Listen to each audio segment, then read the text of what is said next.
So it turns out that we've officially slid face first into the emotional twilight zone, where feelings now come with a warning label. And no, I'm not talking about graphic violence, war footage, or your ex's OnlyFans. Wow. I'm talking about emotions. Real, basic, everyday human emotions. You know, joy, guilt, ambition, regret.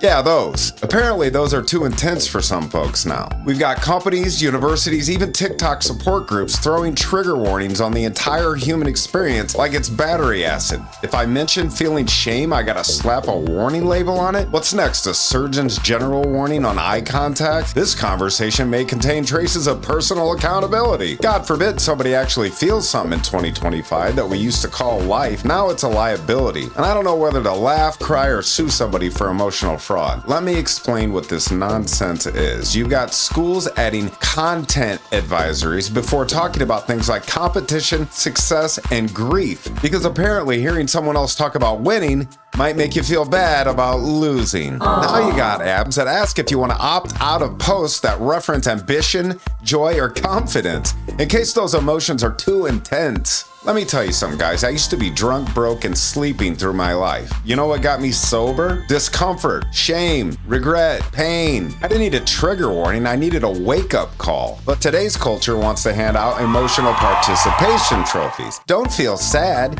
don't feel less than, don't feel anything unless it's 100% safe and Instagrammable.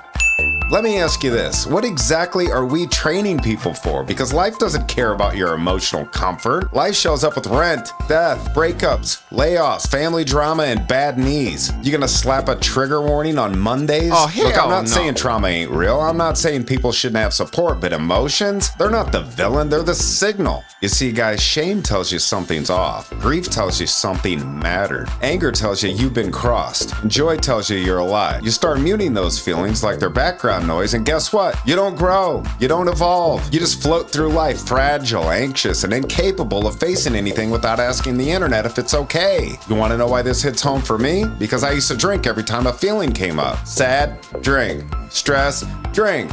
Too happy?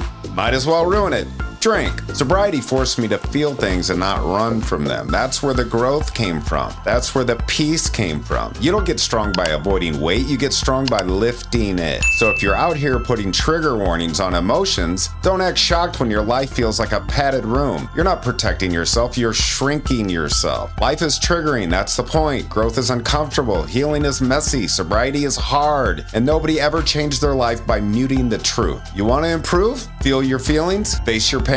Own your story? You don't need a trigger warning, you need courage. So the next time someone warns you about emotionally intense content, lean in. Because that might be the moment that actually wakes you up. Oh yeah, and I almost forgot, if nobody told you today, God loves you, and so do I.